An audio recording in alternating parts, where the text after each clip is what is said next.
Hola corazones, bienvenidos a Crónicas del Amor. Aquí, cada historia es un viaje donde la pasión y el destino se entrelazan más allá de las diferencias. Comencemos con la historia de hoy. Sus propios padres la odiaron. ¿Qué vio un rico estanciero en la joven mestiza que nadie más pudo ver?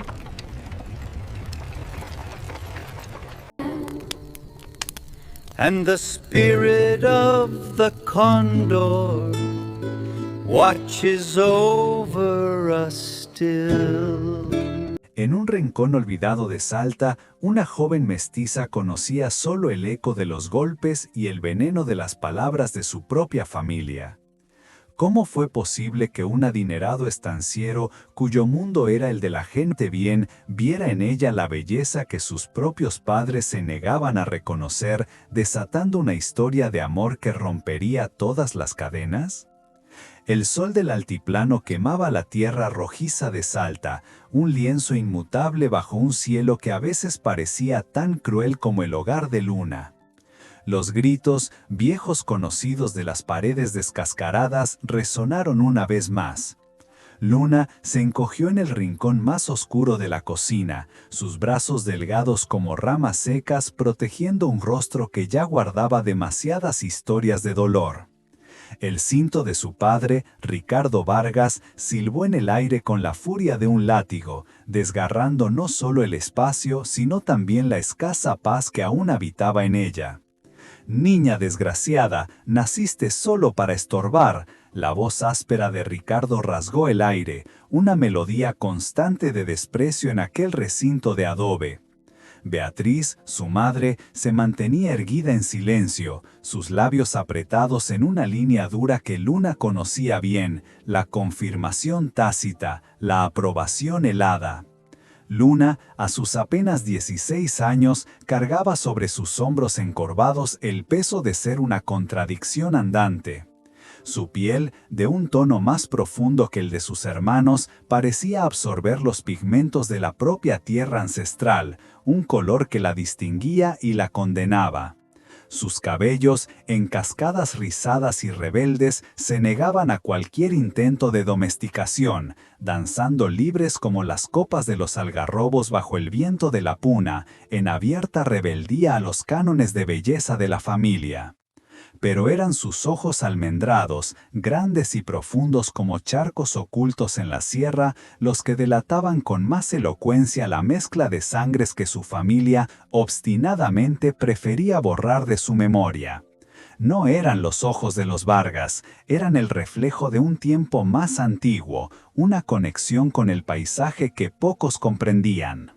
En el interior de Salta de los años 70, donde la extensión de las estancias parecía no tener fin, donde el pasto y el ganado se perdían en horizontes infinitos, ser mestiza en una familia que se ufanaba de sus inmaculadas raíces de España era un estigma, una marca de vergüenza que Luna llevaba grabada no solo en la piel, sino en cada rincón de su alma. La casa, humilde y ajada, se levantaba en un sendero de tierra batida, una cicatriz que conectaba Salta capital con las vastas fincas del interior. Algarrobos centenarios y palmeras solitarias danzaban al compás del viento, como mudos testigos de una vida que se desarrollaba sin alegría.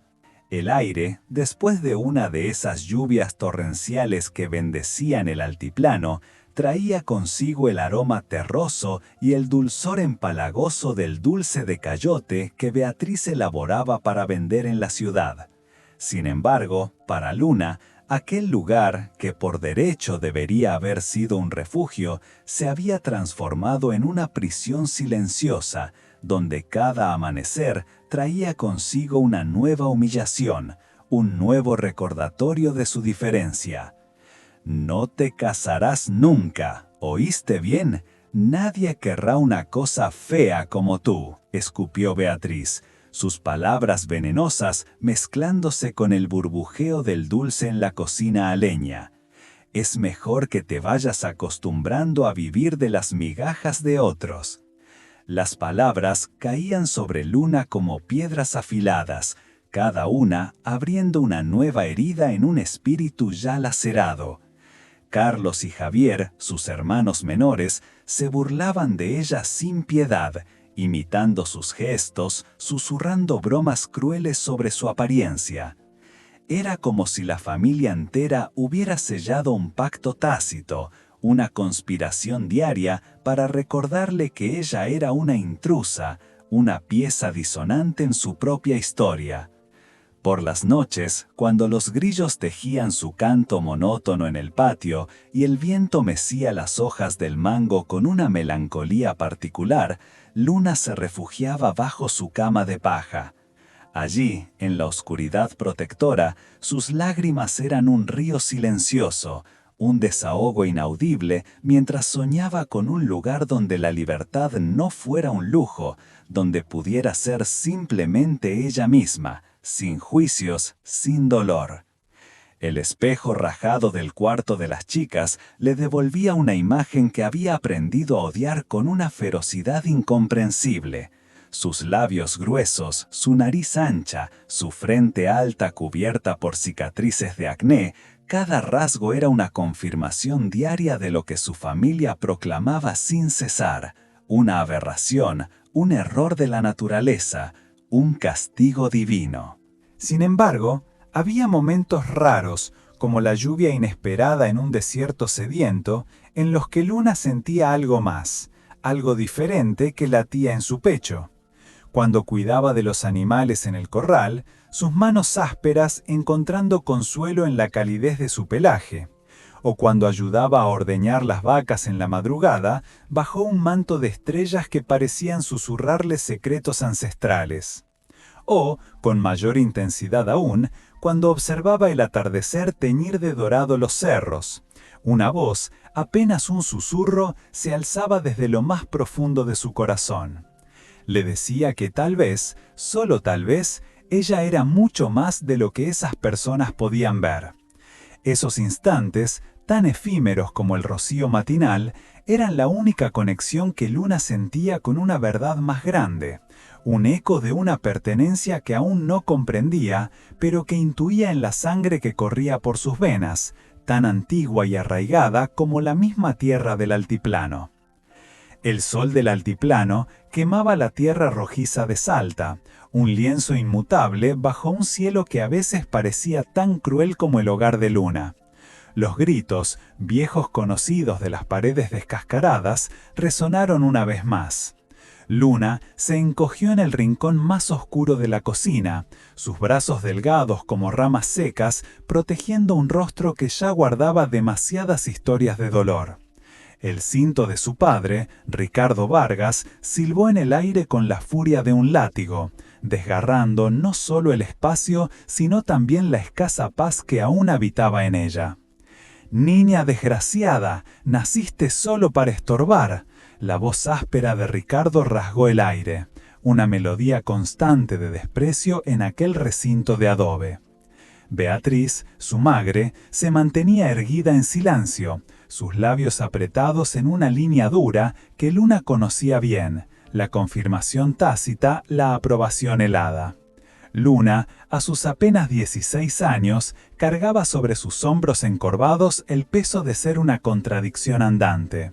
Su piel, de un tono más profundo que el de sus hermanos, parecía absorber los pigmentos de la propia tierra ancestral, un color que la distinguía y la condenaba. Sus cabellos, en cascadas rizadas y rebeldes, se negaban a cualquier intento de domesticación, danzando libres como las copas de las algarrobos bajo el viento de la puna, en abierta rebeldía a los cánones de belleza de la familia. Pero eran sus ojos almendrados, grandes y profundos como charcos ocultos en la sierra, los que delataban con más elocuencia la mezcla de sangres que su familia, obstinadamente, prefería borrar de su memoria. No eran los ojos de los Vargas, eran el reflejo de un tiempo más antiguo, una conexión con el paisaje que pocos comprendían. En el interior de Salta de los años 70, donde la extensión de las estancias parecía no tener fin, donde el pasto y el ganado se perdían en horizontes infinitos, ser mestiza en una familia que se ufanaba de sus inmaculadas raíces de España era un estigma, una marca de vergüenza que Luna llevaba grabada no solo en la piel, sino en cada rincón de su alma. La casa, humilde y ajada, se levantaba en un sendero de tierra batida, una cicatriz que conectaba Salta capital con las vastas fincas del interior. Algarrobos centenarios y palmeras solitarias danzaban al compás del viento, como mudos testigos de una vida que se desarrollaba sin alegría. El invierno seco del altiplano no trajo solo un frío cortante que calaba hasta los huesos, sino también una noticia que, como las ráfagas heladas, penetraría hasta lo más profundo de la existencia de Luna, alterando su rumbo de una forma que ella jamás habría imaginado. Don Santiago Morales, un estanciero viudo cuyo nombre resonaba en la región con ecos de honorabilidad y una riqueza forjada con esfuerzo y buen juicio, había buscado a la familia Vargas. Su propuesta no era de las habituales, no se trataba de ganado ni de tierras. Ricardo Vargas, el padre de Luna, recibió al hombre en la pequeña sala de visitas. La habitación, habitualmente sombría y desordenada, había sido arreglada con un esmero inusual, un intento desesperado de presentar una fachada de prosperidad. Un café recién colado, cuyo aroma luchaba por imponerse al persistente olor a humedad de la casa, y el dulce casero más selecto fueron ofrecidos con un servilismo que Santiago Morales observó con una gravedad impasible. Beatriz, por su parte, se afanaba en alisar su vestido de tela estampada y arreglarse el cabello, una sonrisa forzada y tensa dibujada en su rostro, mientras sus ojos evaluaban al visitante con una mezcla de curiosidad y avidez. Santiago Morales era un hombre que la vida había tallado a golpes de sol y trabajo duro. Rondaba los 40 años, una edad que, en el campo, significaba una madurez sazonada por la experiencia. Su piel, curtida por las inclemencias del campo salteño, era un mapa de arrugas que contaban historias silenciosas. Sus manos, grandes y callosas, hablaban de una vida dedicada al manejo del ganado y la tierra, muy lejos de las delicadezas de la ciudad. Hacía 2 años había perdido a su esposa, Sofía Morales, en el parto de su tercer hijo, y desde entonces la carga de criar a 3 niños pequeños recaía únicamente sobre sus anchos hombros. Su fama de hombre justo, que nunca levantaba la mano a sus empleados, contrastaba con su conocido temperamento reservado y una rigidez que pocos se atrevían a desafiar. Luna lo conocía de vista, de las misas dominicales en la iglesia de San Roque, donde siempre aparecía flanqueado por sus 3 pequeños, una imagen de sobria dignidad. Necesito a alguien para que cuide de la casa y sobre todo para que ayude con mis muchachos, comenzó Santiago, su voz grave resonando en la pequeña sala, llenando cada rincón con una autoridad tranquila que no precisaba de gritos. Hizo una pausa. Su mirada oscura, penetrante pero desprovista de malicia, se posó un instante en Ricardo, luego en Beatriz, y finalmente, aunque apenas un destello, hacia la puerta entreabierta por donde Luna, invisible para ellos, contenía el aliento. Oí decir que ustedes tienen una hija en edad de casarse. La mirada de Ricardo Vargas se encendió con un brillo que Luna conocía íntimamente. Era el mismo destello de codicia que aparecía en sus ojos cuando cerraba un trato de ganado particularmente ventajoso, una luz fría y calculadora. Luna es trabajadora, sí señor, se apresuró a afirmar Ricardo, con una voz arrastrada que desdibujaba la vida de su hija en una lista de mercancías ofrecidas al mejor postor. Sabe hacer todo lo que una mujer necesita saber, cocina, cose, cuida de niños. Las palabras, vacías de cualquier afecto paternal, convertían a Luna en un objeto útil, despojada de humanidad, reducida a un inventario de habilidades domésticas. Desde su escondite improvisado detrás de la cortina descolorida que separaba la cocina de la sala, Luna escuchaba cada palabra, su corazón desbocado latiendo como un tambor de guerra en su pecho. El miedo, un compañero constante en su vida, se mezclaba con una punzada de algo indefinible, una chispa de esperanza, una oportunidad de escapar. Era Santiago Morales, el estanciero, un hombre con una reputación intachable, lejos de la crueldad que era su pan de cada día. La idea de una vida diferente, aunque fuera la de una sirvienta, se presentó como una promesa aterradora. «No estoy hablando de matrimonio todavía», aclaró Santiago, moviendo lentamente el sombrero de cuero entre sus manos. Su gesto era pausado, mesurado, como el hombre que sopesa cada palabra antes de pronunciarla.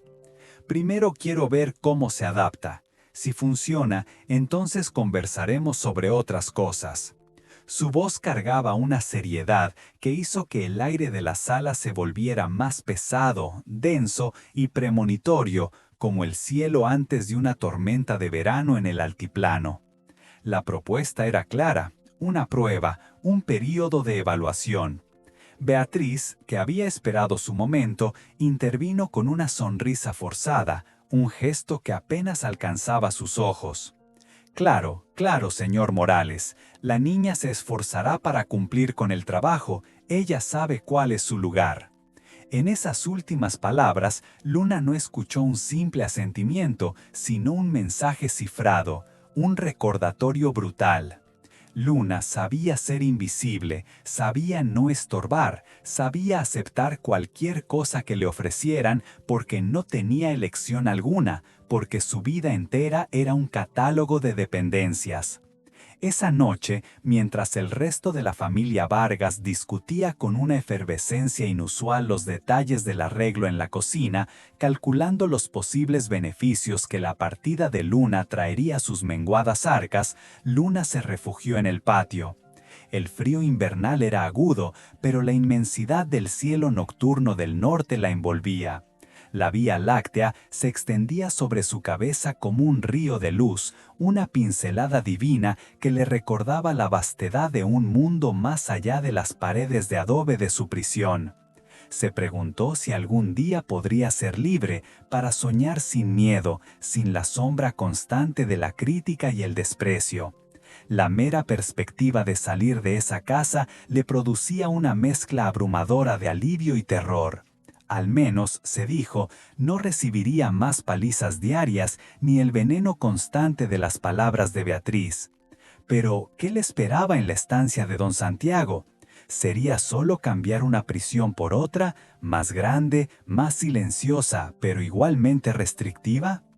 El acorde distante de alguna fiesta en la vecindad trajo consigo una samba melancólica que se mezclaba con el canto de los pájaros madrugadores, un contraste agridulce con el tumulto de sus pensamientos. Luna cerró los ojos, intentando imaginar, con una mezcla de fantasía y pánico, cómo sería vivir en un hogar donde no necesitara esconderse, donde sus diferencias no fueran una fuente constante de humillación, sino, quizás, parte de lo que era. «Te vas mañana mismo», anunció Ricardo, su voz desprovista de cualquier atisbo de emoción, cuando Luna entró en la casa, sus ojos aún fijos en el rastro etéreo de las estrellas. «Don Santiago mandó a decir que la carreta pasa por aquí temprano en la mañana para buscarte». No hubo discusión posible, no se le concedió espacio para sus opiniones o sus miedos. A los 16 años, Luna sería entregada, como una carga más, a un hombre que apenas la conocía, con la esperanza de que, de alguna forma, pudiera ser útil. Su destino había sido sellado, no con votos o promesas, sino con un pacto silencioso, casi invisible, que había tenido lugar en una pequeña sala polvorienta del altiplano. El amanecer llegó teñido de rosa sobre los cerros, un velo delicado que presagiaba un día de transformaciones para Luna. Ella había pasado la noche en vela, el sueño una promesa esquiva, mientras atesoraba sus escasas pertenencias en un atado de tela vasto. 2 mudas de ropa, raídas pero limpias, el rosario de cuentas desgastadas que había pertenecido a su abuela y que guardaba como un amuleto contra la crueldad del mundo, y un fragmento de espejo que había mantenido escondido bajo el colchón, un reflejo distorsionado de sí misma. No tenía mucho más que pudiera llamar suyo. Cada objeto era un vestigio de una vida de privaciones, pero también un eco de una identidad que luchaba por no desvanecerse. El hombre que conducía la carreta se presentó con un respeto que desarmó a Luna. Era el Chato José, capataz de la estancia La Esperanza. Un hombre de estatura baja, con la piel tostada por el sol incesante del altiplano, un bigote canoso que enmarcaba una sonrisa apenas perceptible, y unos ojos amables que, de alguna manera, lograban suavizar la dureza que el tiempo y el campo habían cincelado en su rostro. «El patrón me mandó a buscar a la señorita», dijo, quitándose el sombrero en un gesto de cortesía que hacía tanto tiempo Luna no recibía, que le resultó tan extraño como un idioma olvidado. Nadie en la casa de los Vargas se había dirigido a ella con tal deferencia en años. La palabra señorita resonó en su mente, un eco de una dignidad que creía perdida. La despedida fue tan fugaz y desprovista de emoción como se podía esperar de su familia. Ricardo Vargas entregó a su hija como quien se deshace de una carga inútil o de una mascota que ya no desea cuidar. Sus gestos eran mecánicos, sus ojos vacíos de cualquier afecto. Beatriz, por su parte, ni siquiera se molestó en salir de la cocina, inmersa en la tarea de preparar el desayuno como si nada extraordinario estuviera ocurriendo. Los hermanos, Carlos y Javier, brillaron por su ausencia, sus siluetas ni siquiera aparecieron para un adiós superficial. Era como si Luna, en esa casa, nunca hubiera existido realmente. Un fantasma al que por fin se le permitía desvanecerse.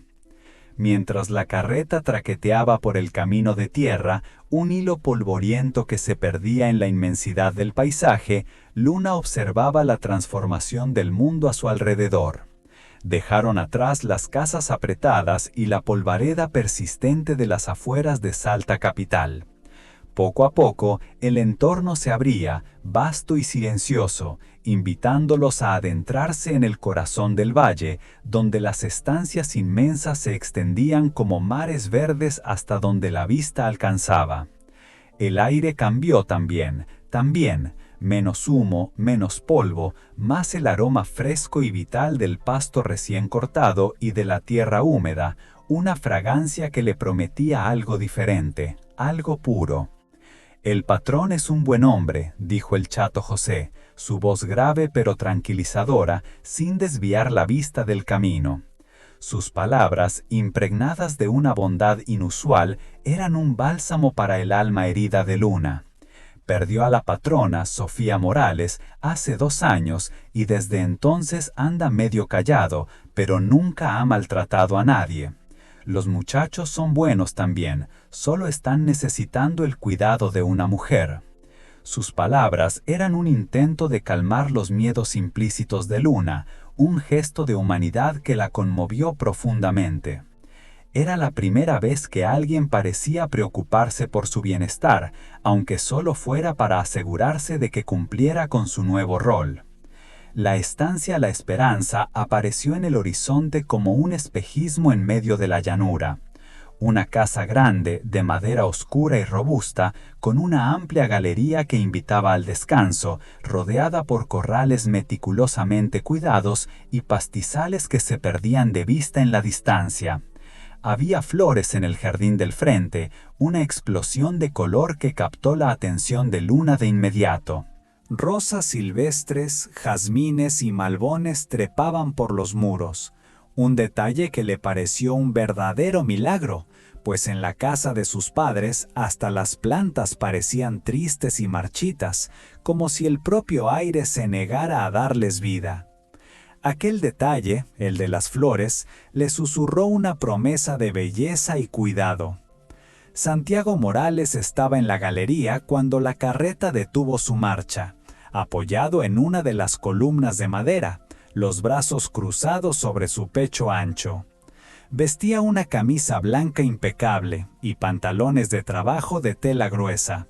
Su cabello oscuro, peinado hacia atrás, revelaba algunas mechas canosas en las sienes, como hilos de plata tejidos por el tiempo. Sus ojos, oscuros y serios, eran escrutadores, pero no cargaban la crueldad que Luna esperaba. No había ni rastro de la repulsa que tan a menudo había visto en la mirada de Ricardo Vargas. Sus ojos le estudiaron por un momento, como quien evalúa un animal que está considerando comprar. Pero había algo diferente en esa mirada, una profundidad, quizás un cansancio, o incluso, para su asombro, un destello de respeto. «Llegaron bien», dijo Santiago, bajando los escalones de la galería con una solemnidad que le era inherente. No sonrió, pero tampoco demostró el desprecio que Luna había aprendido a anticipar de los hombres. «José, lleva sus cosas al cuarto del fondo», ordenó, señalando el pequeño atado que contenía todas las pertenencias de Luna. «Y tú, muchacha, ven conmigo que te voy a mostrar la casa y explicarte lo que hay que hacer». Su voz era firme, pero no agresiva. Hablaba con ella como si fuera una persona de verdad, no una carga, no un inconveniente, sino una entidad con la que se podía comunicar. Luna siguió a Santiago a través de la casa, sus ojos abiertos de par en par, asimilando cada detalle de tanto espacio y confort. Los muebles de madera oscura, pulidos hasta el brillo, las cortinas de encaje que adornaban las ventanas, permitiendo que la luz del sol se filtrara en patrones delicados, y un agradable olor a cera y lavanda que flotaba en el aire, creando una atmósfera de hogar, de cuidado. Era un mundo completamente ajeno al que ella había conocido, un lugar donde incluso el silencio parecía más amable, más protector, desprovisto de la tensión constante de los gritos y los golpes. La casa de Santiago Morales, a pesar de su inmensidad y su aparente orden, respiraba las memorias de una familia feliz que había sido abruptamente interrumpida por la tragedia. En los pasillos, retratos de la difunta esposa, Sofía Morales, sonreían desde las paredes. Una mujer rubia, delicada, cuya belleza contrastaba diametralmente con la apariencia de Luna, una imagen que se negaba a desaparecer. Su ausencia pesaba sobre la casa como una sombra permanente, un eco de lo que había sido y ya no era. «Los muchachos se despiertan temprano», explicó Santiago mientras le mostraba la amplia cocina, con su fogón a leña que prometía calidez en las noches frías y su gran mesa de madera, testigo de incontables comidas familiares. Leo tiene 8 años, Mateo 6 y el menor, Julián, acaba de cumplir 4. Son buenos chicos, pero desde que perdieron a su madre andan medio salvajes. Su voz, al hablar de sus hijos, se suavizó perceptiblemente, revelando un lado paternal que contrastaba con la habitual dureza de su rostro, un atisbo de vulnerabilidad que Luna no esperaba. El cuarto que Luna ocuparía estaba al fondo de la casa, pequeño pero inmaculadamente limpio. Los días en la estancia La Esperanza comenzaron a tejer un ritmo propio, tan inmutable y cíclico como las estaciones del valle, que se sucedían en una danza milenaria entre la sequía y la lluvia. Luna se despertaba antes de que el sol asomara por el horizonte, mientras el mundo aún dormía bajo un manto de estrellas menguantes. Preparaba el café con el aroma fuerte y amargo que Santiago prefería, un rito matutino que marcaba el inicio de su jornada.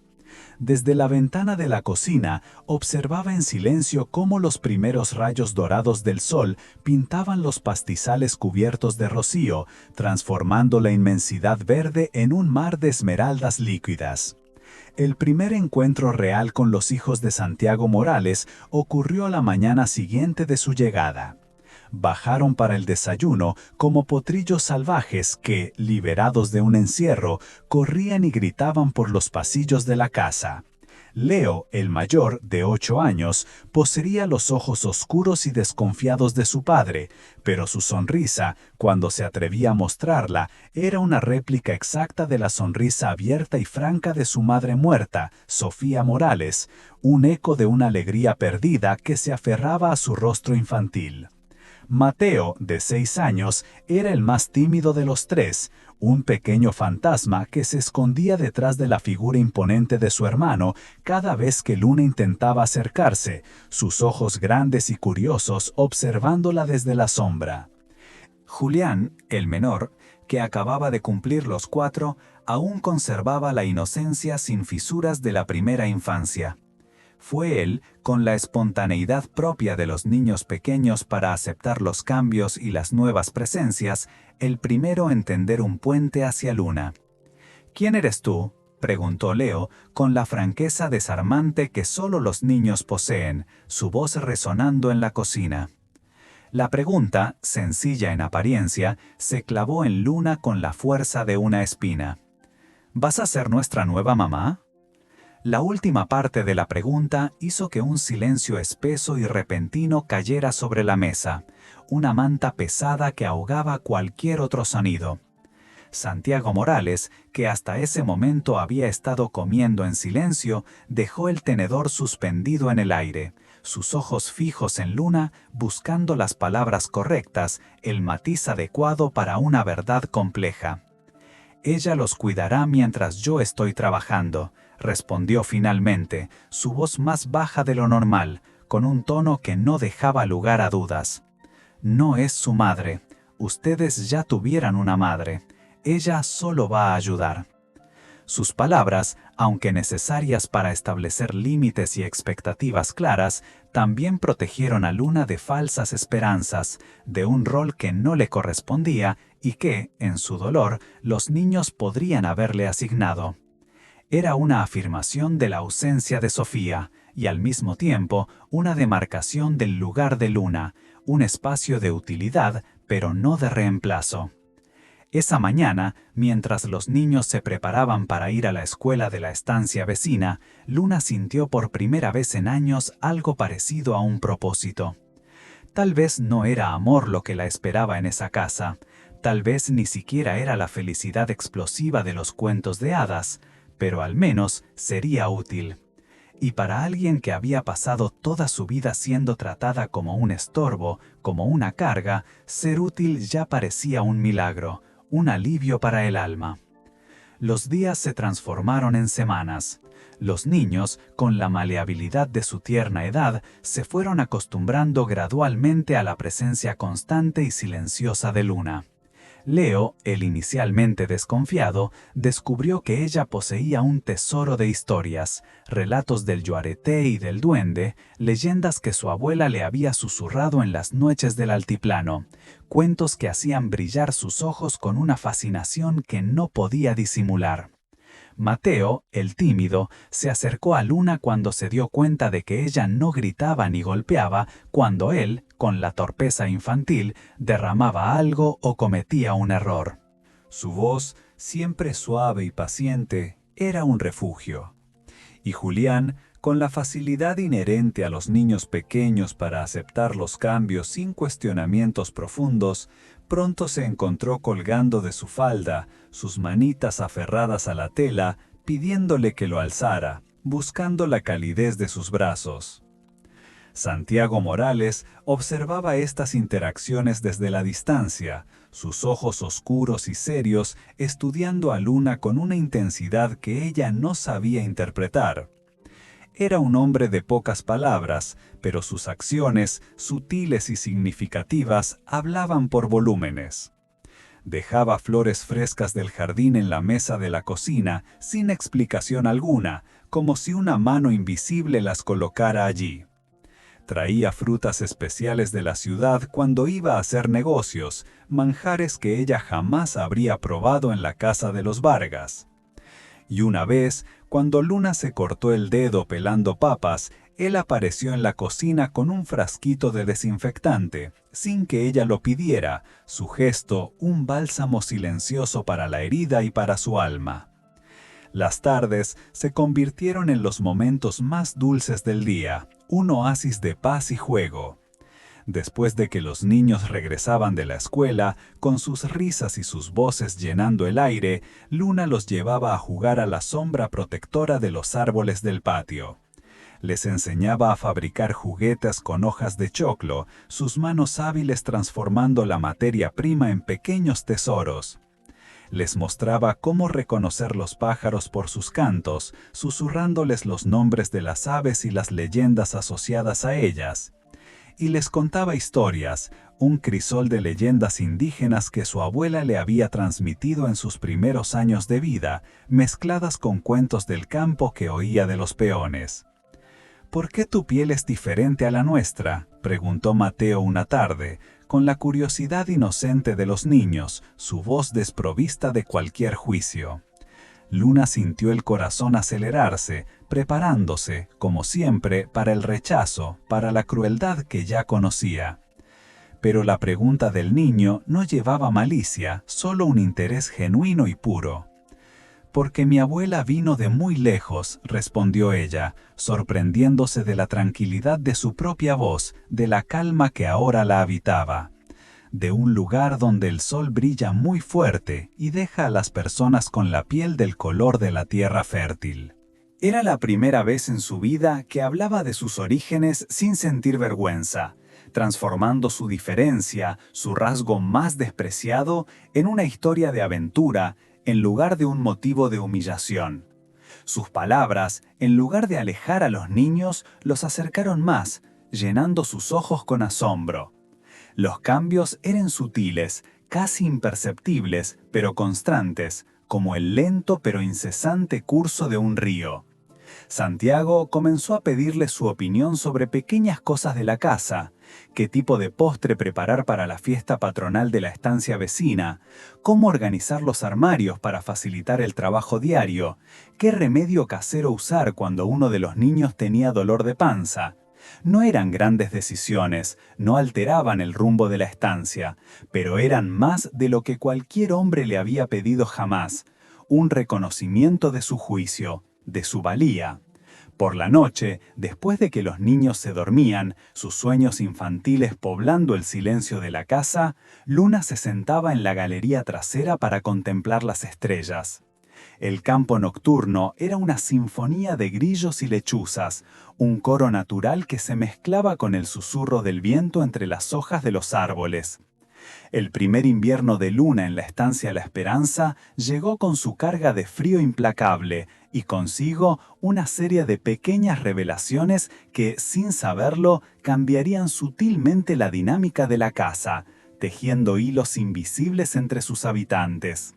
Las mañanas se volvieron gélidas, el pasto se cubría de una helada que lo transformaba en un manto plateado, brillante bajo los primeros rayos de sol. El aire, denso y cristalino, hacía que cada respiración doliera, recordándole a Luna la crudeza de la estación. Fue durante una de esas mañanas particularmente frías, cuando el sol apenas comenzaba su ascenso perezoso por el horizonte, que un grito agudo rompió la calma de la casa. Era Leo, su voz de niño aún teñida de pánico.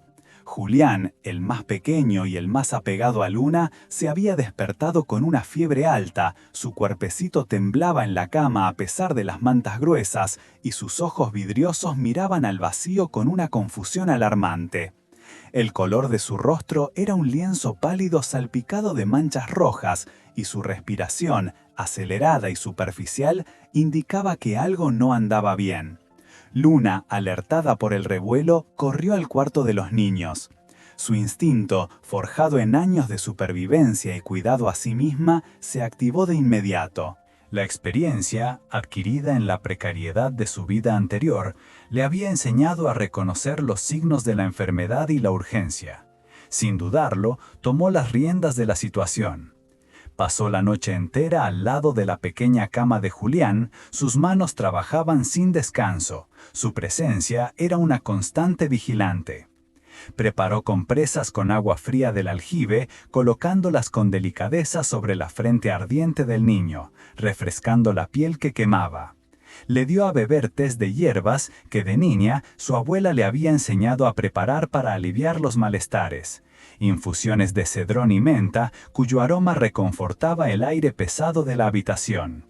No había lugar para el miedo ni la inercia, solo la necesidad apremiante de cuidar, de proteger. Santiago Morales, al bajar para el desayuno, se encontró con una escena que lo detuvo en seco en el umbral del cuarto de los niños. La luz tenue de la mañana apenas comenzaba a filtrarse por la ventana, revelando la imagen de Luna y Julián. El niño, exhausto por la fiebre, estaba acurrucado en el regazo de Luna, su cabecita apoyada en su hombro, respirando calmadamente por primera vez en horas, el rastro de la enfermedad aún presente, pero con la promesa de la recuperación.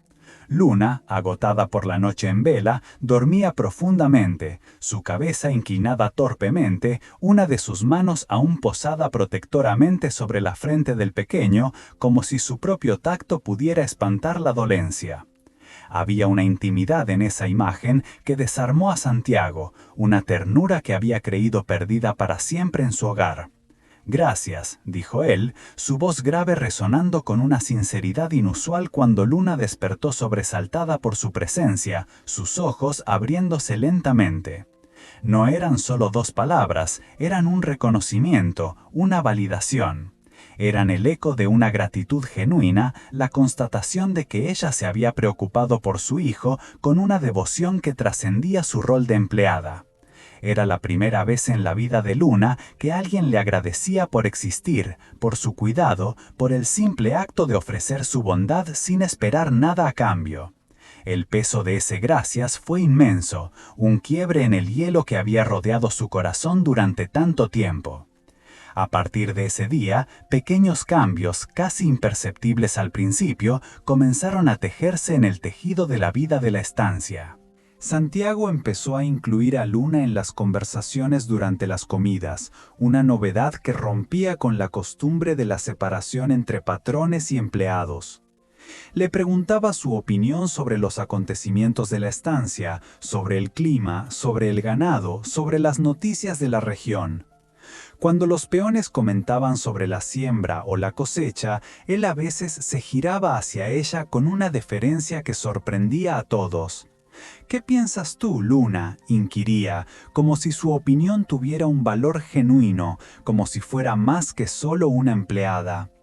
Sus palabras, en lugar de ser meras instrucciones, se transformaban en intercambios, en reconocimientos.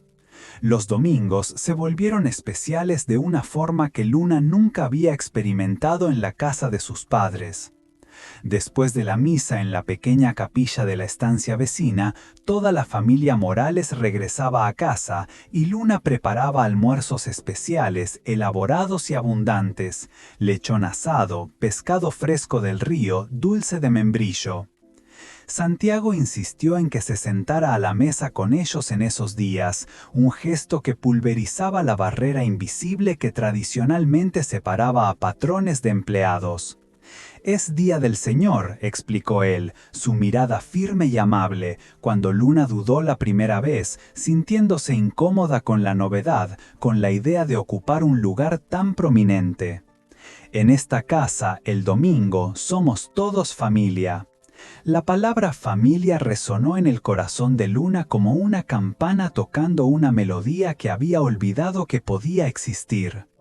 No era del todo verdad todavía, no era una realidad completa, pero era una promesa, una posibilidad. Era el atisbo de un futuro donde la pertenencia no sería una aspiración lejana, sino una realidad palpable. Durante esas comidas dominicales, Luna descubrió facetas de Santiago que él mantenía ocultas durante la semana de trabajo. Tenía un sentido del humor seco, inesperado, que se manifestaba en chistes cortos o en una sonrisa fugaz que le iluminaba el rostro curtido. Contaba historias divertidas sobre su juventud en la estancia, anécdotas que revelaban a un joven menos serio, más espontáneo. Y, para sorpresa de Luna, demostraba una cultura sorprendente para un estanciero del interior.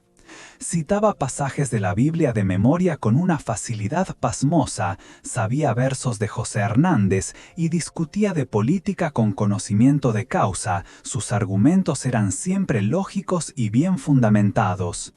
«Eres una mujer inteligente», le dijo un domingo, su mirada fija en ella, después de que Luna hiciera una observación perspicaz sobre la situación económica del país, revelando una capacidad de análisis que lo impresionó. ¿Nunca tuviste la oportunidad de estudiar? La pregunta fue hecha sin lástima, solo con una curiosidad genuina, pero desenterró años de sueños sepultados, de aspiraciones que la vida le había negado. «Hasta quinto grado», respondió Luna, revolviendo los restos de comida en el plato para disimular la emoción que le embargaba, la amargura que afloraba. «Mi padre decía que estudiar era para quienes podían darse el lujo de ser inútiles. Una mujer fea como yo tenía que aprender a trabajar». Las palabras salieron cargadas de un dolor antiguo, una herida que rara vez dejaba traslucir. Santiago se quedó en silencio por un largo momento, estudiando su rostro con esos ojos oscuros que siempre parecían ver más de lo que ella quisiera revelar, que penetraban en su alma con una profundidad que la inquietaba y la atraía a partes iguales. «Tu padre estaba equivocado», dijo finalmente, su voz baja pero firme, categórica, sobre muchas cosas. No elaboró más, no dio explicaciones adicionales, pero las palabras quedaron suspendidas en el aire, como una promesa silenciosa, un compromiso tácito de que, en esa casa, la historia de Luna se reescribiría. Esa noche, Luna encontró sobre su cómoda un libro, El Facundo de Sarmiento. El primer invierno de Luna en La Esperanza había traído consigo un deshielo, no solo de los paisajes helados del altiplano, sino también de las barreras invisibles que protegían el corazón de Santiago Morales y el alma maltrecha de Luna. Aquel gracias susurrado en la penumbra de la habitación de Julián, seguido del inesperado regalo del Facundo, había sido el catalizador.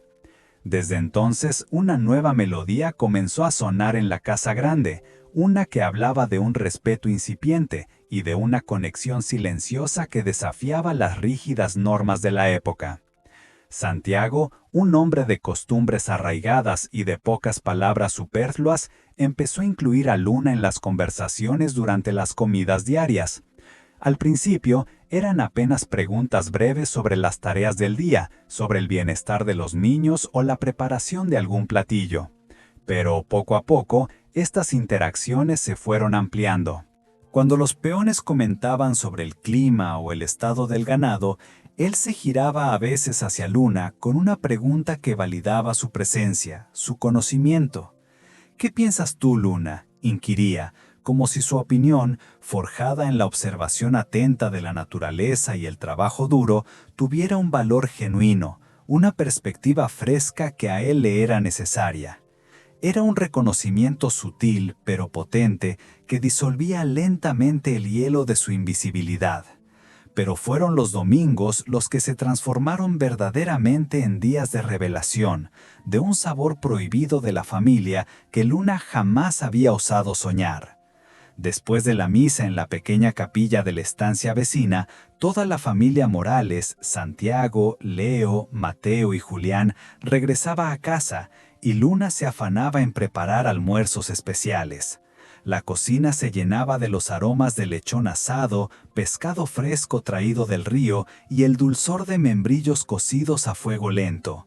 Era una sinfonía de sabores que en sí misma ya era un lujo. El primer domingo que Santiago insistió en que Luna se sentara a la mesa con ellos en el comedor, el corazón le latió con una mezcla de pánico y asombro. Había dudado, sus ojos buscando una salida, una excusa para permanecer en la cocina, en su lugar acostumbrado. Las mesas de los patrones y las mesas de los empleados eran mundos aparte, universos que no debían cruzarse. Pero la mirada firme de Santiago no admitía objeciones. «Es día del Señor», explicó él, su voz tranquila pero categórica. y en esta casa, el domingo, somos todos familia. La palabra familia resonó en el pecho de Luna como una campana de bronce, su eco vibrando en las profundidades de su ser. Era una palabra ajena a su experiencia, un concepto que le había sido negado con cada golpe, con cada humillación. Ahora se le ofrecía, no como una caridad, sino como una declaración. No era una verdad completa todavía, no era una realidad sin fisuras, pero era una promesa, una posibilidad tangible que se extendía ante ella. Era el inicio de algo nuevo, de una integración que desafiaba los cimientos mismos de la sociedad rural en la que vivían. Sentada a la mesa, al principio rígida y silenciosa, Luna observaba. Los niños, ya habituados a su presencia, parecían aceptarla como una parte natural de sus vidas dominicales. Leo y Mateo, aunque todavía con destellos de la timidez inicial, respondían a sus preguntas y le ofrecían trozos de sus comidas favoritas. Julián, con su inocencia desarmante, a menudo se escabullía de su silla para buscar la mano de Luna, un gesto espontáneo que llenaba la estancia de una calidez inusual.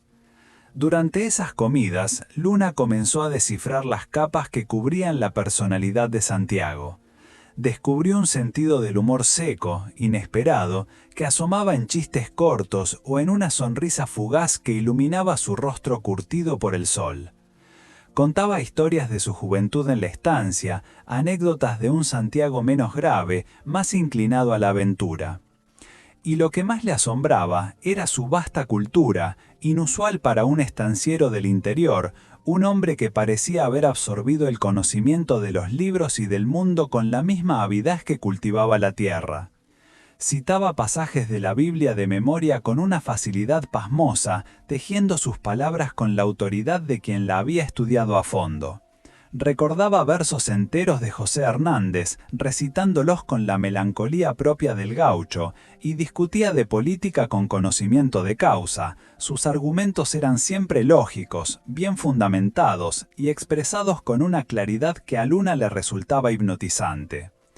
Una tarde de domingo, después de una de esas conversaciones que se extendían más allá del postre, donde Luna, con una intuición afilada, había hecho una observación perspicaz sobre la situación económica del país, Santiago la miró fijamente. Sus ojos oscuros, profundos como pozos, parecían desvestirla de sus inseguridades. «Eres una mujer inteligente», le dijo, su voz grave, resonando con una sinceridad inquebrantable. «Demasiado. ¿Nunca tuviste la oportunidad de estudiar?» La pregunta fue hecha sin rastra de lástima, solo con una curiosidad genuina que desenterró años de sueños sepultados, de aspiraciones que la vida le había negado con brutalidad. Luna sintió un nudo en la garganta. Su respuesta, teñida de la amargura de su pasado, salió apenas en un susurro. «Hasta 5º grado», musitó, revolviendo los restos de comida en el plato para disimular la emoción que la embargaba.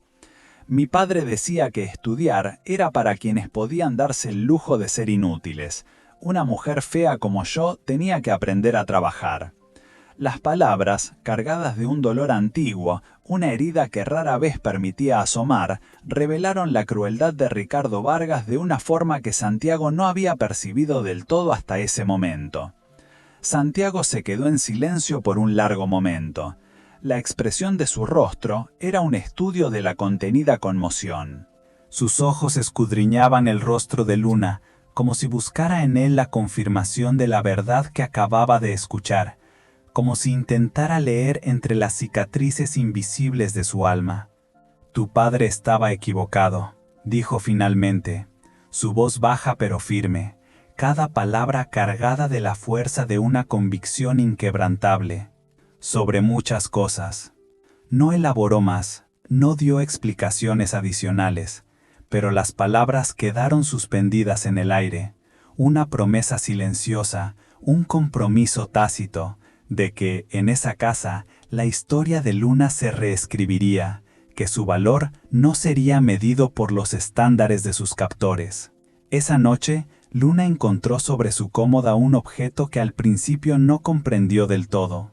Era un libro, el Facundo de Sarmiento. No había nota, no había explicación, solo el libro. Sus páginas, ya amarillentas por el paso del tiempo y el uso, parecían susurrar historias de un mundo más allá de su alcance.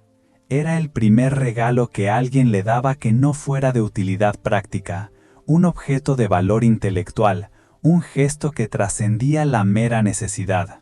Desde la muñeca de choclo que su abuela le había hecho cuando tenía 6 años, nada la había conmovido tanto. Lloró hasta quedarse dormida, las lágrimas silenciosas empapando las páginas del libro mientras lo abrazaba contra su pecho, como si fuera el más preciado de los tesoros, porque finalmente alguien creía que ella merecía tener sueños. Alguien veía más allá de la piel, de los cabellos rebeldes, de las palabras venenosas de su pasado. Alguien creía en la luz de su inteligencia. La estación de lluvias llegó al valle con su furia característica, transformando el paisaje en un mar de verde exuberante, salpicado por las flores amarillas vibrantes de los lapachos. Las tormentas, violentas y repentinas, azotaban la estancia con una fuerza que hacía temblar los cimientos de la casa, y sus ecos resonaban en el alma de Luna, quien había aprendido a asociar el estruendo con la inminencia de un cambio. Fue durante una de esas tormentas torrenciales, cuando el cielo parecía desgarrarse en un diluvio incesante, que el techo del cuarto de Luna, el pequeño refugio que había llegado a considerar suyo, cedió. Un estruendo sordo, seguido del goteo incesante del agua, anunció el colapso. «Tendrás que dormir en el cuarto de costura hasta que arreglemos el techo», dijo Santiago Morales, su voz grave mientras observaba los estragos causados por la lluvia torrencial. La frase, desprovista de emoción, encerraba una decisión de gran trascendencia para Luna. El cuarto de costura, pequeño y funcional, estaba ubicado en el pasillo principal de la casa, adyacente al de Santiago y a escasa distancia del de los niños. Era una proximidad que dejó a Luna nerviosa, pero secretamente esperanzada, un temblor de anticipación que no se atrevía a nombrar.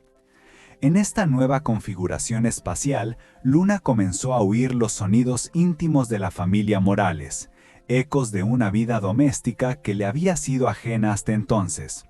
Escuchaba a Santiago leyendo cuentos a los niños antes de que el sueño los venciera, su voz baja y amable, un contraste asombroso con la figura severa que mostraba durante el día. Contaba aventuras de gauchos valientes e indios sabios, sus palabras pintando imágenes en la oscuridad, creando un universo de fantasía que arropaba los sueños de Leo, Mateo y Julián. Oía también los ecos de sus pesadillas, sonidos guturales que se escapaban de la habitación de Santiago, cuando él se despertaba en medio de la noche llamando el nombre de Sofía, un lamento ahogado que se perdía en los largos silencios que le seguían. Esos sonidos, esas voces en la noche, tejían una nueva red de conexión, una intimidad forzada pero reveladora. Una de esas noches, cuando los gritos de Santiago fueron particularmente angustiantes, arrancados de las profundidades de un dolor inconfesable, Luna no lo pensó 2 veces. Su instinto, siempre guiado por la compasión, tomó el control. Se levantó de su cama, sus pies descalzos sobre las tablas frías del pasillo, y golpeó suavemente la puerta de su patrón. «Don Santiago, ¿está todo bien?» La pregunta salió de sus labios antes de que pudiera censurar su propia valentía o osadía. Era una pregunta que nadie en esa casa se había atrevido a hacerle, un gesto de cuidado que trascendía su posición. La puerta se abrió despacio, revelando a un hombre diferente del estanciero seguro de sí que ella conocía. Santiago estaba con el cabello revuelto, los ojos rojos y enrojecidos por el insomnio y las lágrimas contenidas, su respiración irregular y superficial, como si hubiera corrido una larga distancia. Su rostro, habitualmente impasible, mostraba las huellas de un sufrimiento profundo y reciente. «Disculpa si te desperté», murmuró, pasándose las manos por el rostro con un gesto de cansancio. «A veces los sueños...» Dejó la frase incompleta, una verdad a medias, pero Luna, con su aguda intuición, Entendió el mensaje no dicho. ¿Quiere un té?, ofreció Luna, su voz suave, una caricia en la oscuridad. Mi abuela siempre decía que el té de cedrón ayuda a espantar las pesadillas. La oferta era simple, un gesto de humanidad, pero estaba cargada de un cuidado que él no recibía desde hacía 2 años, desde la muerte de Sofía. Era una invitación a la vulnerabilidad, a la confianza. Santiago dudó por un momento, sus ojos buscando los de Luna en la penumbra, como si estuviera sopesando las implicaciones de aceptar, las fronteras que se romperían. Luego, asintió con un movimiento apenas perceptible de la cabeza, una aceptación silenciosa. En la cocina, ahora silenciosa y envuelta en la luz plateada de la luna que se filtraba por las ventanas, se sentaron uno frente al otro. Las tazas humeantes de té de cedrón entre sus manos, su calor reconfortando sus dedos. Era un momento íntimo, sin ser romántico, doméstico sin ser familiar en el sentido tradicional. Un instante suspendido entre lo que eran y lo que podrían llegar a ser, una burbuja de conexión en medio de la noche. Sofía murió gritando, dijo él de repente, las palabras brotando de su garganta como si hubieran sido arrancadas de un lugar profundo, un pozo de dolor inagotable. El niño nació bien, pero ella tuvo complicaciones. Me quedé sosteniendo su mano mientras la vida se le escapaba. Prometió que cuidaría de los niños, que no me dejaría. Y entonces, el silencio. Un silencio pesado, cargado de la ausencia, de la promesa rota, del dolor de una pérdida inenarrable. Sus ojos, antes tan serios, ahora se veían velados por una tristeza infinita. Luna no dijo nada. Las palabras, en ese momento, eran innecesarias. Solo extendió la mano sobre la mesa de madera y tocó ligeramente los dedos de Santiago. Era el primer toque deliberado entre ellos, un contacto que hablaba no de atracción física, sino de una comprensión profunda, de una compasión que trascendía las barreras sociales y las diferencias de estatus. Ella conocía íntimamente el dolor del rechazo, la mordedura de la soledad, el desgarro de las pérdidas, y reconoció en la mirada de Santiago el mismo vacío, la misma herida que cargaba en su propia alma. Se encontraron en el terreno común del sufrimiento. Ella era todo lo que yo no soy, continuó él, su voz apenas un susurro, mirando la taza de té como si pudiera encontrar respuestas en su fondo, como si en las hojas pudiera leer el porqué de su soledad. Bonita, educada, llena de alegría. Transformaba cualquier lugar solo por estar en él. Yo solo soy un estanciero bruto que apenas sabe leer bien. Una autocrítica amarga, una valoración distorsionada de sí mismo que Luna, con su nueva visión, no podía aceptar. «Usted no es bruto», dijo Luna en voz baja, sorprendiéndose de su propia valentía para contradecirlo, para desafiar su autoimagen. «Vi cómo trata a sus hijos, a los empleados, hasta los animales. Brutalidad es lo que yo conocía en la casa de mi padre. Lo que veo aquí es firmeza con bondad». Sus palabras, dichas con una convicción que emanaba de su propia experiencia, eran un bálsamo para el alma de Santiago, una revalidación de su carácter que él no había escuchado en mucho tiempo. Santiago levantó la vista y la estudió en la penumbra de la cocina, sus ojos oscuros, ahora menos velados, fijos en el rostro de Luna. «Y tú sabes lo que es la bondad, ¿verdad?». No fue una pregunta, sino una afirmación, una constatación. «Después de todo lo que pasaste». Era la voz de alguien que había observado sus cicatrices, tanto las físicas como las emocionales, y que había reconocido en ellas no debilidad, sino una fuerza inquebrantable, una resiliencia que él mismo no poseía. Cuando terminaron el té, la bebida reconfortante había cumplido su propósito. Se levantaron, cada uno en silencio, y regresaron a sus cuartos. Pero algo fundamental había cambiado entre ellos. No era amor todavía, no era una pasión declarada, pero era un reconocimiento mutuo.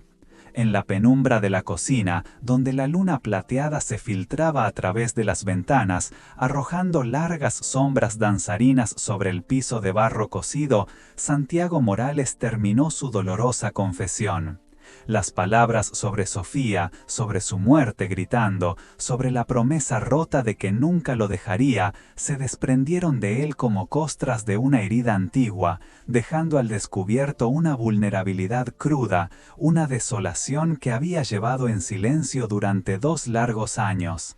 Su voz, que antes resonaba con la autoridad del estanciero, ahora era un murmullo que apenas quebraba el silencio cargado de la noche.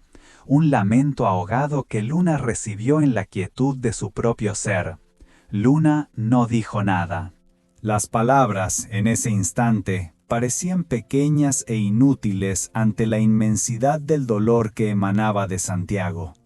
Sus ojos, profundos como el cielo nocturno del altiplano, lo miraron sin juicio, sin asombro, sino con una comprensión que trascendía el mero escuchar. Ella conocía el lenguaje del abandono, la cicatriz del desprecio, la mordedura de la soledad que se anida en el alma. Cada fibra de su ser resonaba con la pena del hombre frente a ella, no por haber conocido a Sofía Morales, sino por reconocer el eco del desgarro en su propia historia. Extendiéndose sobre la mesa de madera pulida, su mano, callosa por el trabajo pero sorprendentemente suave en su gesto, tocó ligeramente los dedos de Santiago. Era el primer contacto deliberado entre ellos, un puente frágil pero poderoso tendido entre 2 islas de dolor. Un tacto que no buscaba consuelo para ella misma, sino que ofrecía un bálsamo silencioso, una confirmación de que no estaba solo en su sufrimiento, que alguien veía, que alguien entendía. Santiago sintió el ligero contacto de sus dedos. Fue como si una corriente cálida, tenue pero constante, recorriera su brazo, disolviendo una capa de hielo que se había adherido a su piel, a su corazón. Levantó la mirada, encontrándose con los ojos de Luna, donde no había lástima, sino una empatía profunda, una resonancia silenciosa que lo desarmó aún más que sus palabras. No había un solo atisbo de curiosidad morbosa, solo una aceptación pura de su dolor, un reconocimiento que no necesitaba explicaciones ni adornos. Ella era todo lo que yo no soy, continuó Santiago, su voz apenas un susurro que se mezclaba con el aliento de la noche, mirando la taza de té como si pudiera encontrar respuestas en su fondo, como si en las hojas pudiera leer el destino. Era un intento de explicar, de justificarse, de trazar un contraste con la memoria de la mujer amada, bonita, educada, llena de alegría. Transformaba cualquier lugar solo por estar en él. Yo solo soy un estanciero bruto que apenas sabe leer bien.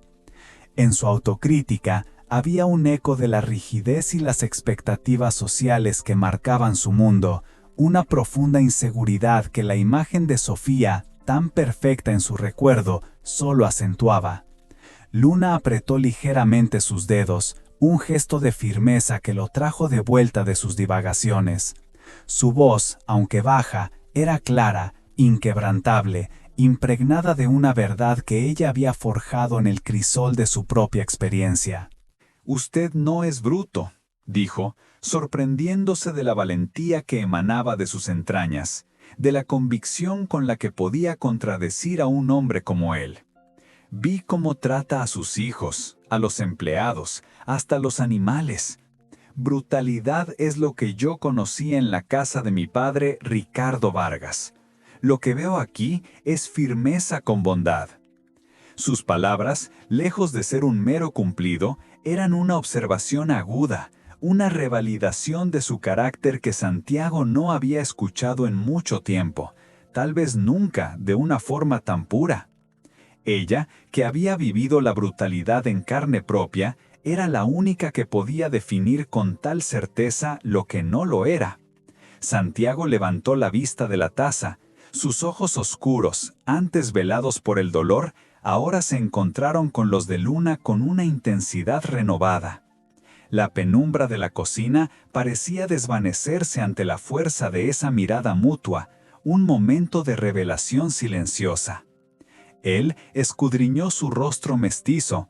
Sus rasgos, que una vez le habían parecido simplemente diferentes, ahora se le revelaban como un mapa de resistencia, de sabiduría ancestral. «Y tú sabes lo que es la bondad, ¿verdad?». No fue una pregunta retórica, sino una afirmación profunda, una constatación que se posó en el aire. «Después de todo lo que pasaste». Era la voz de alguien que había observado sus cicatrices, tanto las visibles como las que se ocultaban en lo más profundo de su alma, y había reconocido en ellas no debilidad, sino una fortaleza inquebrantable, una resiliencia que él, con su propia herida, empezaba a admirar. En ese intercambio, el estanciero viudo reconoció en la joven empleada no solo un ayudante para su casa, sino una alma compañera, una confidente inesperada.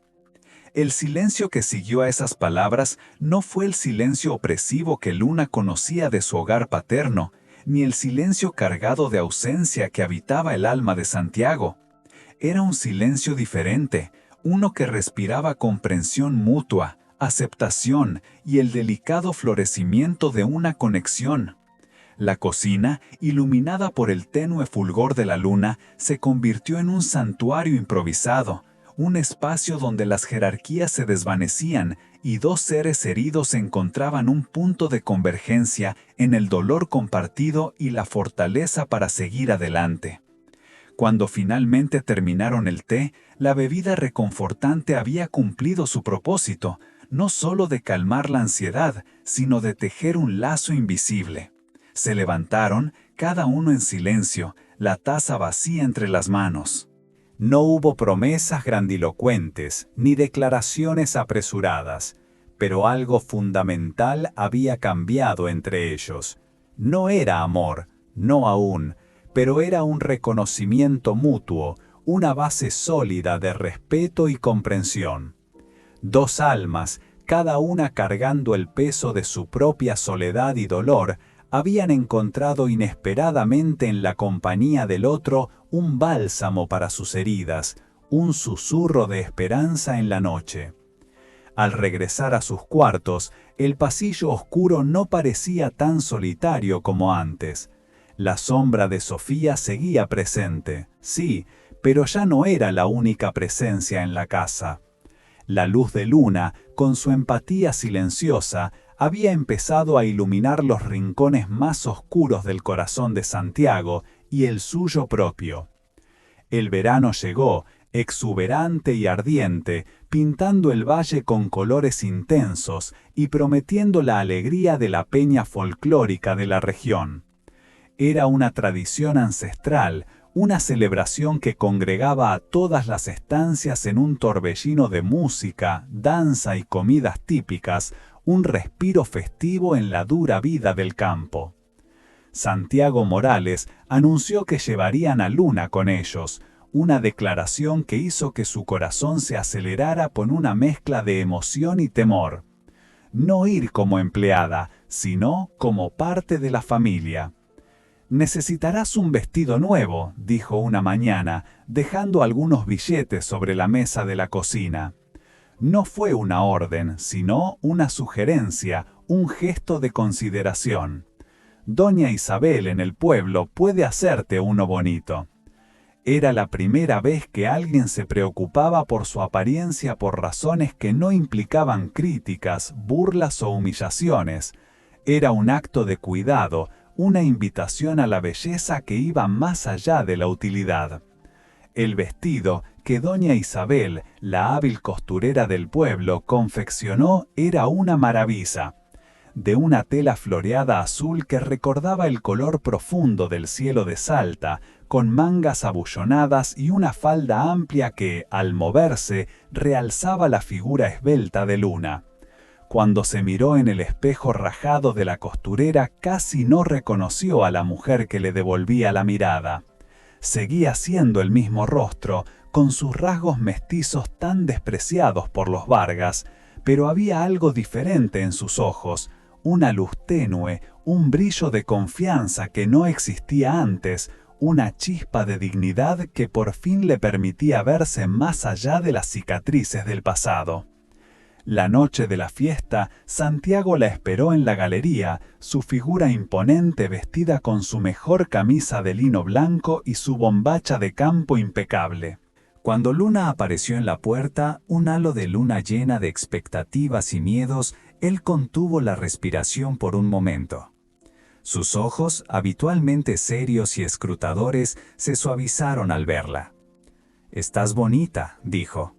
Y por primera vez en la vida de Luna, la palabra no sonó como una mentira piadosa, un consuelo vacío, sino como una verdad profunda, un reconocimiento sincero que hizo temblar su alma. La fiesta se celebraba en el patio de la estancia San José, iluminado por farolitos de colores colgados entre los algarrobos centenarios, cuyas ramas se entrelazaban como brazos protectores. Guitarras vibrantes, violines melancólicos y bombos marcaban el ritmo de chacareras animadas, mientras las parejas bailaban con pasión en la tierra apisonada. Los niños corrían entre los puestos de vino caliente y empanadas recién horneadas, sus risas llenando el aire. El ambiente olía a pólvora de los cohetes que explotaban en el cielo estrellado, a choclo asado y al perfume barato de las mujeres arregladas. Luna se mantuvo cerca de las otras mujeres, ayudando a servir comida y cuidando a los niños más pequeños, un rol que le resultaba familiar y seguro. Pero sentía las miradas, algunas curiosas, otras abiertamente críticas, muchas sorprendidas por verla allí, no como una empleada invisible, sino como una invitada, una parte de la familia Morales. Conocía a esas personas desde niña, desde los días de su humillación en la casa de sus padres. Sabía que muchas habían sido testigos silenciosos de su sufrimiento, y ahora sus ojos expresaban una mezcla de asombro y envidia. «Miren, la Luna de los Vargas ahora es gente fina», comentó doña Elvira, la esposa del estanciero vecino, su voz melosa y cargada de ese tono de falsa inocencia que las mujeres usan para esparcir veneno sin ser confrontadas directamente. Sus ojos, pequeños y penetrantes, se fijaron en Luna con una malicia apenas velada. ¿Quién diría que le iría tan bien en la vida? Las palabras, como dardos afilados, se clavaron hondo, desenterrando todas las inseguridades que Luna creía haber sepultado bajo las nuevas capas de respeto y afecto que había encontrado en la esperanza. Comenzó a cuestionarse si realmente pertenecía a ese lugar, si no estaba solo ilusionándose sobre su posición en la vida de Santiago. Tal vez doña Elvira tenía razón, tal vez era solo una empleada disfrazada de dama, un espejismo que se desvanecería al primer rayo de sol. Fue entonces cuando sintió una mano fuerte y callosa posarse firmemente en su cintura. Santiago Morales había aparecido a su lado como un guardián silencioso. Su presencia era una muralla protectora contra las palabras hirientes. Sus ojos oscuros, ahora fijos en doña Elvira con una intensidad que no admitía réplica, la hicieron retroceder, sus palabras atragantándose en su garganta. «Luna está conmigo», dijo Santiago, su voz baja pero cargada de una autoridad inquebrantable que heló la sangre de los presentes. «Y a quien está conmigo se le trata con respeto». Su declaración fue una sentencia, un final a cualquier rumor, un desafío claro a las convenciones sociales. Sin esperar respuesta, la condujo con suavidad pero con firmeza hacia el centro del patio, donde las parejas giraban al compás de la música. «No sé bailar», susurró Luna, sus mejillas ardiendo de vergüenza, su voz apenas audible. «Nunca nadie me enseñó». Era otra confesión de inadecuación, otro recordatorio de todo lo que no sabía hacer, de todo lo que la vida le había negado. «Yo tampoco bailo muy bien», respondió Santiago, su voz un murmullo tranquilizador. mientras posicionaba una mano en su cintura con delicadeza, sosteniendo la otra con una ternura inesperada. Pero la música es buena y la compañía es mejor. Comenzaron a moverse despacio, torpes, pisándose los pies en un inicio, riendo en voz baja de sus propias imperfecciones. Pero a medida que la música continuaba, una chacarera alegre que llenaba el aire de vitalidad, Luna sintió algo florecer dentro de su pecho. Allí, en ese patio iluminado por faroles, bailando torpemente en los brazos de un hombre bueno que la defendía y la valoraba, experimentó por primera vez lo que podía ser la felicidad simple, pura, sin pretensiones. No era el amor épico y grandilocuente de los libros que había leído a escondidas, sino algo real, cálido, tangible y sobre todo suyo. Cuando la música terminó, Santiago no la soltó de inmediato. Por un momento se quedaron allí, en medio del patio, el gentío a su alrededor desvaneciéndose en un segundo plano, mirándose a los ojos como si vieran algo nuevo en el otro, algo que nunca antes habían percibido. «Gracias», dijo ella en voz baja, su voz teñida de una emoción profunda. Él entendió que no era solo por el baile. «¿Por qué?», preguntó él, genuinamente curioso, su mirada anclada en la suya. «Por hacerme sentir que puedo ser normal, que puedo ser feliz». La respuesta, sencilla y honesta, tocó una fibra profunda en el alma de Santiago. Santiago estudió su rostro por un largo momento antes de responder, su voz grave resonando con la certeza de una verdad que él ya había comprendido. «Siempre fuiste normal, Luna. El problema eran las personas que no podían verlo». En ese momento, las palabras de Ricardo Vargas, «Niña desgraciada, naciste para dar problemas, ¿verdad?», y las de Beatriz, «Ningún hombre va a querer una cosa fea como tú», se desvanecieron. La pista sutil, la constante referencia a la opinión de los demás sobre su belleza, finalmente se resolvió en la afirmación inquebrantable de Santiago. Su belleza no era un atributo físico según los estándares superficiales, sino una fuerza intrínseca que él, y solo él hasta ese momento, había sabido reconocer. El otoño llegó, pintando el valle con una paleta de dorados y rojos, transformando el paisaje en un cuadro melancólico de belleza efímera. Las hojas caían, danzando al compás del viento fresco que anunciaba el cambio de estación, y con ellas llegó un descubrimiento que cambiaría para siempre la percepción que Luna tenía de sí misma, un renacimiento silencioso bajo el cielo de Salta.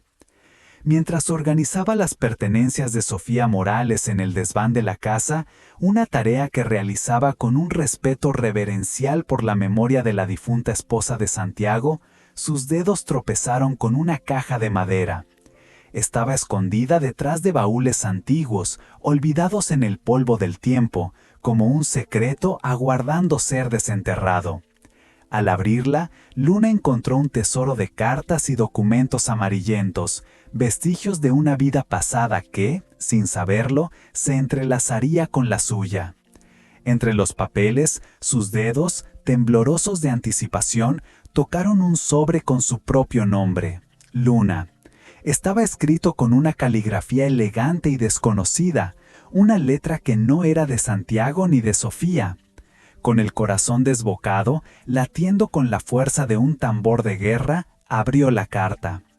Las palabras que leyó parecían haber sido escritas por un fantasma del pasado, un eco lejano de una verdad silenciada. La carta era de su bisabuela paterna, una india de Agüita que se había casado con un español en los primeros años de la colonización de la región. Una historia de amor y mestizaje que la familia Vargas había borrado de su árbol genealógico. Explicaba, con una franqueza desarmante, que Luna no era hija de Ricardo Vargas, el hombre que la había maltratado y despreciado durante toda su vida. Era en realidad producto de una aventura que su madre, Beatriz, había tenido con un arriero indígena que pasaba por la región, una verdad oculta que Ricardo siempre había sabido, pero que había elegido usar como un arma, una herramienta de humillación constante contra ella. Llevas en la sangre la fuerza de los pueblos que conocían esta tierra antes de que llegaran los blancos, decía la carta. Cada palabra una revelación que sanaba heridas antiguas, que reconstruía una identidad fragmentada. Tu belleza no se mide por sus estándares, sino por la sabiduría ancestral que fluye en tus venas. Eres hija de esta tierra, niña, y esta tierra nunca rechaza a sus verdaderos hijos. Luna se sentó en el suelo polvoriento del desván, la carta temblando entre sus manos, mientras años de odio propio se hacían añicos como el cristal, desvaneciéndose en el aire como un mal sueño. No era defectuosa, no era un error de la naturaleza, una aberración, como la habían dicho una y otra vez. Era descendiente de un linaje de mujeres fuertes, de guerreras silenciosas que habían sobrevivido a siglos de persecución y desprecio, que habían sabido arraigarse a la tierra con la tenacidad de los algarrobos. Su piel oscura, sus cabellos rizados y rebeldes, sus rasgos que tanto había despreciado y que la habían marcado como diferente, ahora se le revelaban como insignias de una herencia noble, de una historia rica que le habían enseñado a negar, a ocultar con vergüenza. Era la culminación de todas las pistas sutiles que Santiago había notado, su conexión con los animales, su entendimiento del clima, las historias ancestrales que compartía con los niños, todo cobraba sentido. Bajó del desván con la carta cuidadosamente guardada junto a su corazón como un talismán, y encontró a Santiago en el corral, inmerso en la tarea de marcar terneros para la próxima venta. Él se dio cuenta de inmediato de que algo había cambiado en ella. Había una luz diferente en sus ojos, un brillo de autoconciencia y de orgullo. Su postura era más erguida, como si hubiera crecido varios centímetros en la última hora, como si un peso invisible se hubiera desprendido de sus hombros. ¿Encontraste algo interesante allá arriba?, preguntó Santiago, limpiándose las manos en el paño que llevaba en el cinto. Su voz tranquila, pero sus ojos oscuros, penetrantes, ya habían detectado la transformación. «Encontré quién soy realmente», respondió Luna, y por primera vez en su vida, su voz no cargaba vergüenza ni tristeza, sino un orgullo que le llenó el pecho. Le contó sobre la carta, sobre el descubrimiento de sus verdaderos orígenes, sobre el alivio inmenso de entender finalmente por qué nunca había encajado en la familia Vargas, por qué siempre se había sentido como una extraña en su propia casa. Santiago la escuchó en silencio, apoyado en la cerca del corral, sin apartar la vista de su rostro, observando la metamorfosis de su expresión, el florecimiento de su alma. Cuando ella terminó, él asintió lentamente, como si la revelación solo confirmara algo que él ya sospechaba, una verdad que su intuición le había susurrado desde el primer momento. «Eso explica muchas cosas», dijo, «la forma en que entiendes a los animales, cómo lees el clima, cómo sabes historias que parecen venir de muy lejos». Su voz era un eco de admiración. Sofía siempre decía que algunas personas nacen con sabiduría antigua. «¿Y usted qué piensa sobre eso?», inquirió Luna, sus ojos fijos en los de él, buscando una confirmación, una validación. «¿Sobre que yo sea diferente de lo que pensaba?». Santiago se acercó a ella, sus manos grandes y callosas, habituadas a la dureza del trabajo, envolvieron delicadamente el rostro de Luna, sus pulgares acariciando sus mejillas. «Pienso que eres exactamente quien siempre has sido», dijo, su voz grave pero tierna, una declaración que sellaba su aceptación. «La diferencia es que ahora tú también lo sabes». En ese momento, Luna sintió que cada pedazo roto de su alma se unía de nuevo, que las piezas de su identidad encajaban por fin. Esa noche, durante la cena, Luna, con una valentía renovada, contó la historia de sus orígenes a los niños. En lugar del rechazo que siempre había temido, encontró fascinación y una curiosidad genuina en sus ojos. Leo quería saber si ella sabía rastrear animales como los indios de los libros de aventuras que leía. Mateo preguntó si podía enseñarles danzas tribales, sus ojos brillantes de emoción. Y Julián, con la inocencia desarmante de los niños pequeños, simplemente declaró que le parecía genial tener una india cuidándolos. ¿Eso quiere decir que nunca te vas a ir?, preguntó Leo, con la seriedad que solo los niños pueden imprimir en cuestiones fundamentales, porque esta tierra es tu tierra también. Luna miró alrededor de la mesa a los 3 niños que, de alguna manera, se habían convertido en sus hijos del corazón, al hombre que no solo le había ofrecido un refugio, sino que le había devuelto la dignidad y el respeto, a la casa que, por primera vez en su vida, parecía realmente un hogar. Sí, respondió, su voz firme y clara, como el agua de un río de montaña. Esta es mi tierra, y nunca me iré. Su árbol genealógico, antes oculto y avergonzado, ahora se erguía orgulloso, arraigado en la tierra que siempre había sido suya. La primavera llegó al valle con una explosión de vida nueva, una sinfonía de colores y aromas que despertó la tierra de su letargo invernal.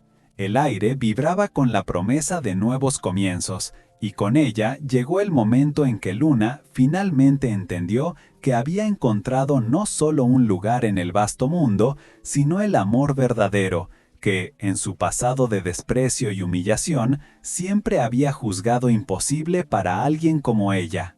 Era septiembre, un mes de luz dorada y cielos azules inmaculados, y el campo de Salta se vestía de gala.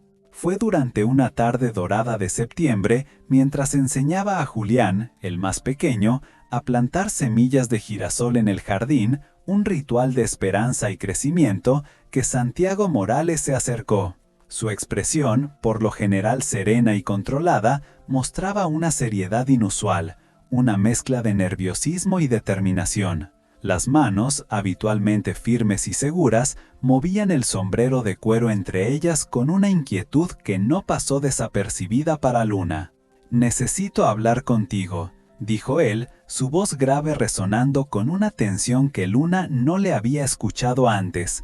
«Es sobre nosotros, sobre en lo que nos estamos convirtiendo». Luna sintió el corazón acelerarse, un tambor de guerra en su pecho, preparándose, por costumbre, para otro rechazo, otra despedida. Después de un año en la estancia, había aprendido a no soñar demasiado alto, a no esperar más de lo que la vida, en su cruda realidad, estaba dispuesta a darle. Había encontrado paz, respeto, un propósito, pero el amor romántico, el amor de pareja, era un lujo que consideraba fuera de su alcance, un privilegio para otros. «Si el Señor quiere que me vaya», comenzó ella, su voz apenas un susurro que apenas lograba romper la calma de la tarde, pero Santiago la interrumpió con un movimiento brusco y firme de la cabeza.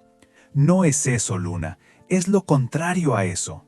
Sus ojos oscuros, fijos en los de ella, transmitían una sinceridad que desarmó sus defensas. Santiago respiró hondo, como si estuviera reuniendo el coraje para saltar de un precipicio, para pronunciar palabras que cambiarían sus vidas para siempre. El aire de septiembre, antes cálido y apacible, se volvió denso con la expectativa. «¿Quieres casarte conmigo, Luna? De verdad, no por conveniencia o necesidad, sino porque te amo». Las palabras quedaron suspendidas en el aire dorado de la tarde, como pájaros que, habiendo encontrado su libertad, no sabían dónde posarse. El mundo pareció detenerse, los sonidos del campo se desvanecieron, dejando solo el eco de esas 4 palabras, «porque te amo». Luna miró al hombre frente a ella, el estanciero fuerte y silencioso que no solo le había ofrecido refugio de la brutalidad de su pasado, sino que le había devuelto la dignidad, le había mostrado el respeto que nunca conoció, y finalmente le confesaba un amor que trascendía las barreras sociales y los prejuicios. Sintió que todas las heridas de su alma, las cicatrices invisibles que la habían marcado durante toda su vida, finalmente comenzaban a cicatrizar, a cerrarse con la promesa de una nueva vida. «No soy bonita», dijo ella, porque los viejos miedos, las viejas inseguridades, morían despacio, aferrándose a su alma como hiedra. Era el eco de Ricardo Vargas y Beatriz, la voz de doña Elvira resonando en su cabeza. No soy educada como su primera esposa, Sofía Morales. No sé ser una dama. No. Sus palabras eran una letanía de las deficiencias que le habían inculcado, los fantasmas de un pasado que aún intentaba encadenarla. «Eres hermosa», la interrumpió Santiago. Sus manos grandes y callosas, las mismas que habían envuelto su rostro la noche del descubrimiento de sus orígenes, ahora la acariciaban con una ternura infinita. Hermosa de una forma que Sofía nunca lo fue, porque tu belleza nació del dolor y se fortaleció en la resistencia. Eres fuerte donde ella era frágil, sabia donde ella era ingenua. Y los niños te aman como nunca imaginé que podrían amar a alguien que no fuera su madre. Sus palabras eran un bálsamo, un torrente de verdad que inundaba su alma, disipando las sombras de la duda. Él no solo la veía, sino que la comprendía en toda su complejidad, en su dolor y en su fortaleza. «Y yo los amo a ellos», respondió Luna, las palabras saliendo en una confesión susurrada, una cascada de emociones contenidas. «Y te amo a ti también. Amo todo esto, esta casa, esta tierra, esta vida que construimos juntos». Su voz, aunque suave, vibraba con la fuerza de una convicción inquebrantable. «Pero el Señor está seguro, porque si acepto, será para siempre. No sé vivir a medias». La vida le había enseñado a no hacerlo, a entregarse por completo o a no entregarse en absoluto. «Es exatamente por eso que te quero a ti», dijo Santiago, sus olhos reflejando una determinação profunda, una certeza que não necessitava mais palavras. E em um gesto que sellou a promessa, inclinou sua cabeça e la besou. Era um beijo que sabia a liberdade, a novos começos, a la terra molhada depois da chuva, ao calor do sol de setembro em o altiplano. Um beijo que dissipou os fantasmas do passado e abriu as portas a um futuro que, por primeira vez, Luna se atrevia a abraçar. A promessa de um setembro dourado se havia cumprido. A boda se celebrou na capela da estância, banhada pelo sol radiante de uma manhã de outubro. Era uma jornada límpida, de um azul tão profundo que parecia um presságio de felicidade. Toda a comunidade estava presente, reunida para ser testigo da união improvável que se havia convertido em uma legenda sussurrada na região. Uma história de redenção e amor que desafiava as velhas costumes. Luna lucia um vestido branco simples, mas de uma elegância que transcendia os adornos. Em seus cabelos trançados, recolhidos com delicadeza, havia flores do campo que ela mesma havia selecionado e entrelaçado cardumes que hablavam de resistência, sempre vivas douradas que simbolizavam a eternidade, e orquídeas selvagens que cresciam nos árvores, todas elas um reflexo de sua própria beleza indômita e sua conexão com a terra. Dona Elvira, la matrona xismosa da região, e outras línguas maliciosas vieram à cerimônia mais por uma curiosidade insaciável que por um carinho sincero. Suas miradas furtivas e llenas de juízo se posavam em Luna, intentando encontrar alguma falha, algum indício de seu passado de desprezo. Pero a Luna já não lhe importou. Havia aprendido que a opinião dos outros só tem o poder que uno lhe permite tener. Y ese día ella había elegido entregar todo su poder al amor y a la alegría, dejando que su luz interior eclipsara cualquier sombra de maledicencia. Durante la ceremonia, cuando el sacerdote le preguntó si aceptaba a Santiago Morales como esposo, Luna respondió con una voz clara, una melodía vibrante que resonó en las paredes de la pequeña capilla, llenando el aire con su convicción. «Acepto y prometo amarlo como él me enseñó que era posible ser amada completamente, sin reservas y para siempre».